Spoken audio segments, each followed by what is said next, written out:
Hello and welcome to the Global View on this Tuesday. I'm Andrew Gagan. Good to have you with us again here at AusBiz. Well, equity markets globally overnight have been hammered on US recession fears, stoked by President Trump's tariff policies. On Wall Street, a three-week market sell-off intensified, with the Nasdaq suffering its worst session in 2.5 years, down some 4% to be more than 14% of its recent highs.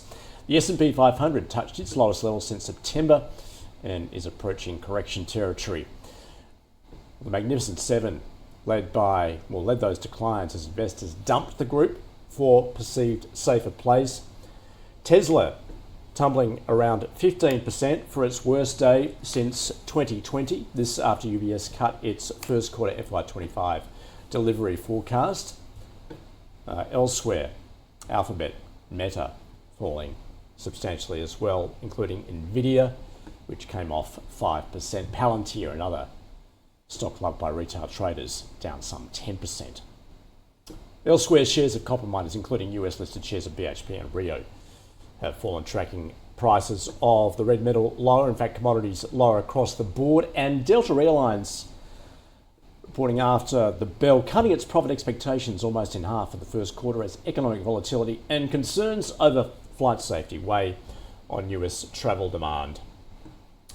And in a sign of growing investor unease and fear gripping the market, the CBOE Volatility Index hit its highest level since December. Well, fear in markets is being driven by a disorderly implementation of Trump's trade tariffs, along with federal government cost-cutting and layoffs, with concerns that consumer confidence in the US will be eroded further, which could curb economic growth. Tumbling stocks have boosted demand for safe haven US government debt. That's seen the yield on the 10-year note register its biggest one-day drop in a month, down around 10 basis points to 4.22%. The 2-year falling a similar amount to 3.9%. And the US dollar weakened against the yen as investors sought that safe haven, although the Canadian dollar weakened against the greenback as former central banker Mark Carney claimed a landslide victory to lead Canada's ruling Liberal Party and become its next Prime Minister. And the Aussie trading lower at 62.8 US cents. And Bitcoin continued to tumble as investors take risk off the table. It's down below 80,000 US dollars. On the commodity front, growth concerns have hit commodity prices, oil prices falling to their lowest level in some 6 months on fears that US tariffs would slow the global economy and slash energy demand while OPEC Plus ramps up its supply. Crude futures down 1.5% at $69 a barrel. Copper fell around 1.5%. Iron ore down 0.5% to $102 a ton. And gold dipped as profit-taking countered support from safe haven demand, fueled by geopolitical uncertainty. Spot gold at $2,887 an ounce. So let's pick apart what we're seeing on markets at the moment. Steve Sosnick joining us from Interactive Brokers. Steve, terrific to catch up with you again. It's been about a month since I've spoken to you. Goodness, a lot has happened in that time. Talk about a sell-off. What did you see on markets today? And what are we seeing with our momentum at the moment? Well, good to see you again, Andrew. Good morning. Olivia Grace did a good job keeping the seat warm, I will say. But what we're seeing now is just a complete different mindset about risk versus reward than we saw, call it a month ago, call it just a few weeks ago. After, pretty much for the last 2 years, but certainly accelerating after the election, we saw basically this belief that let's assume as much risk as we can because everything's going our way. And so the more risk we take on, the better it works. Leverage is a great friend when markets are moving in the correct direction. It's not a great friend when they're moving against you.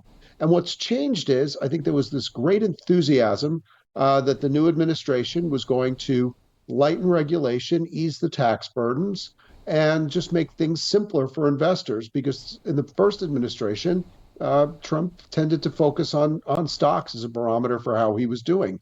Well, so far, we're still only about 7 weeks into the new administration, those really haven't been the focuses. It's been much more about tariff policy, which is, I think I'm just, basically it's been driving everybody crazy. and markets don't love uncertainty. On again, off again, on again, off again, exceptions, et cetera. And the Doge mentality of the cuts, I think, has consumers very wary. And it's very hard to, sustain any sort of momentum if consumers are unhappy. So people have been paring their risks. You saw the move into government bonds, as you noted. Some of that also has to do with fears about recession, potentially stagflation, neither of which are market friendly, I might add. And so, that leads to a fairly negative day. And I mean, I could go on, but I don't want to just, spend the whole time elucidating these things. Well, I mean, Steve, obviously it's that fear of recession. And also, I note that possibility of another government shutdown. We'll get to that in a moment as well. But Trump and his economics team talking about a reset for the economy and saying, well, those market ructions are then likely to be temporary. Is that believable? It is believable. I mean, but the problem is a reset for the economy means that there's pain before there's gain. In an interview, the president failed to rule out a recession. In another interview, he said he's not watching the stock market. This is not what investors wanted to hear. And the problem is, and you and I have discussed this, for weeks, was the crowded trade in mega cap technology shares. And that was wonderful while it was working. The problem is if institutional investors are full on these names or overweighted in these names, and the public has been aggressive buyers, if the mood changes, who's left to buy them? And so the problem is if you have motivated sellers in a very top heavy index, it's going to take it down with it. The sell-off was not as broad as one might have thought for a move of this magnitude. It was basically, I think, 3-to-1, plus or minus 3-to-1 decliners to advances, which is certainly not anything to write home about. But we're not talking about sort of the 5, 6, 7%, 7-to-1, 10-to-1 type of days you get when there's a real capitulation sell-off. And so I think you throw in all these fears and all this overcrowding into certain sectors that have been performing, and this is what comes out the other end. Yeah, in fact, to your point, Steve, I think on the S&P 500, around 30% of stocks actually closed higher on the day. So where is that opportunity now, given particularly what we're seeing in big tech? It's tricky because for some time I've been sort of embracing the idea publicly of low beta, high dividend stocks. That's basically been what's working. The problem is I'm afraid they're working a little too well. So, the contrarian in me doesn't want to just press that trade, but I do think that, the investors, long only investors who need to be invested in stocks, they have two alternatives: raise cash and move into those type of defensive names. And those are the things that are working it right now. Those tend to be consumer staples. They tend to be dividends. Utilities. And this is sort of where the gains have been. While value shares were generally down across the board, they were far better than growth stocks. Let's say down 1% versus 3%, that sort of thing. And so I think this is the defensive playbook. But if you're an unconstrained investor, that can involve moving into fixed income, particularly the short end of the curve, if you're fearing a recession and therefore eventually you get rate cuts. And quite frankly, cash is not the worst thing, at least right now, where we're still receiving 4% plus on your cash holdings. Steve, I was just mentioning there earlier the possibility of a government shutdown. Of course, we've been here before, but it's always resolved. Is this time different, though?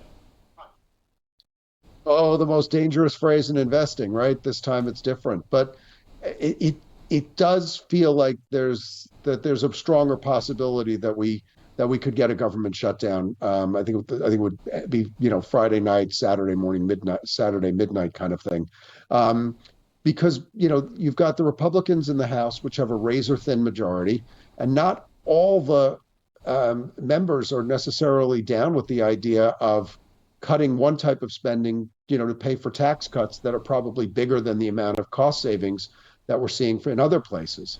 So they are not necessarily in favor of it. And of course, the Democrats really don't want to give the Republicans any breaks. So that is a touchy situation in the House at best. And then in the Senate, you need a filibuster-proof majority, which is 60 votes, not 50. And it's pretty clear that well, it's not clear, but it's unlikely that they'll get the 60 votes. There have been some Republican senators, such as Rand Paul, who said they wouldn't vote for this anyway. So it's not even clear you get all the 53 Republicans. So this is a touchy situation right now. And so, I think, we have an event trader contract on, on Interactive Brokers. Right now, the odds were about 50-50 when I last looked. I'd say that's about right. And 50-50 is not necessarily what the market wants to hear. Markets, again, don't like uncertainty. Steve, can we look to history for guidance, or is this unprecedented, do you think? There's not a lot of historical precedent. Unfortunately, for those of you who are fans of the movie Ferris Bueller, the economist Ben Stein, while playing the boring high school teacher, gives actually a real economic. He was actually an economics lecturer. He was first a Republican speechwriter about how the Smoot-Hawley tariffs, worsened the Great Depression. So that's not very encouraging. In terms of the rapidity with which the government is moving, both in terms of domestic policy, foreign policy, tariff policy, et cetera, there really isn't a precedent for this. And that's, like, again, I think one of the things that's kind of got the markets a little on edge is, you have people around the country who work for the federal government sort of being summarily fired, largely by someone who was neither elected nor confirmed by the House or by the Senate, which is what's required for a lot of these positions in theory. And so there's just this uncertainty, because I don't know that there's been any administration that has moved this quickly in terms of upending economic and foreign policy and domestic policy. Steve, much more to come, of course, in the week ahead. I look forward to speaking with you then. Thanks for joining us from Interactive Brokers. Steve Sosnick, out of Connecticut in the States. Let's check the local market, where we're likely to begin, not surprisingly, negatively, with SPI futures off some 0.9%. Stay with us because we're getting it right across those market moves in just a couple of minutes' time.